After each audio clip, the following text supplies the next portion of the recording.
Hi மக்களே, சென்னையில் the best ப்ராப்பர்ட்டியாக பார்த்து போட்டுட்ருக்கேன் உங்களோட A to Z மார்க்கெட் சேனல்லேருந்து இப்போ ஒரு வீடு பார்க்க வந்திருக்கோங்க. இது வந்து பார்த்திங்கன்னா பம்மலில் வருதுங்க.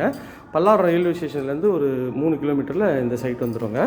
ஈஸ்ட்டை பார்த்த மாதிரி நல்ல ஒரு சூப்பரான ஒரு வீடு தான் பார்க்க வந்திருக்கோம். இது வந்து ஹாலு, ஃபுல்லி ஃபர்னிஷ்டு வீடுங்க. இது ஹால்லேயே வந்து டிவி யூனிட் பண்ணி கொடுத்துருக்காங்க. இங்கே வந்து பார்த்திங்கன்னா உங்களுக்கு டைனிங் ஏரியா ப்ளஸ் இங்கே வந்து வாஷிங் மிஷின் வாஷ் பேஷின் வச்சுக்கலாம். இது வந்து கிச்சன் தாங்க. கிச்சன் வாயு மூலையை அமைச்சு கொடுத்துருக்காங்க. ஃபுல்லி ஃபர்னிஷ் பண்ணியிருக்காங்க. இது ஒரு காமன் டாய்லெட்டு, இது ஒரு பெட்ரூமு. இந்த பெட்ரூம்லேயே வந்து உங்களுக்கு ஷெல்ஃபு, லாஃப்ட்டு எல்லாமே கவர் பண்ணி கொடுத்துருக்காங்க. ஸோ ஒரு சூப்பரான ஒரு ப்ராப்பர்ட்டி தாங்க பார்த்துட்ருக்கோம். இந்த ப்ராப்பர்ட்டி பற்றி மேலும் தகவலுக்கு ஸ்க்ரீனில் இருக்கிற நம்பருக்கு கால் பண்ணுங்கள். இது வரைக்கும் நம்ம சேனலை சப்ஸ்கிரைப் பண்ணாத ஃப்ரெண்ட்ஸ் சப்ஸ்கிரைப் பண்ணுங்கள். பார்க்குற வீடியோக்கெல்லாம் லைக் கொடுங்க. இந்த ஏரியா நேர்களில் நம்ம நிறைய ப்ராஜெக்ட்ஸ் பண்ணுறோம். அது வேணாலும் ஸ்க்ரீனில் இருக்கிற நம்பருக்கு கால் பண்ணுங்கள். Thank you friends. இதே மாதிரி ஒரு அழகான வீட்டோட வீடியோ எடுத்து சந்திக்கிறேன். பை.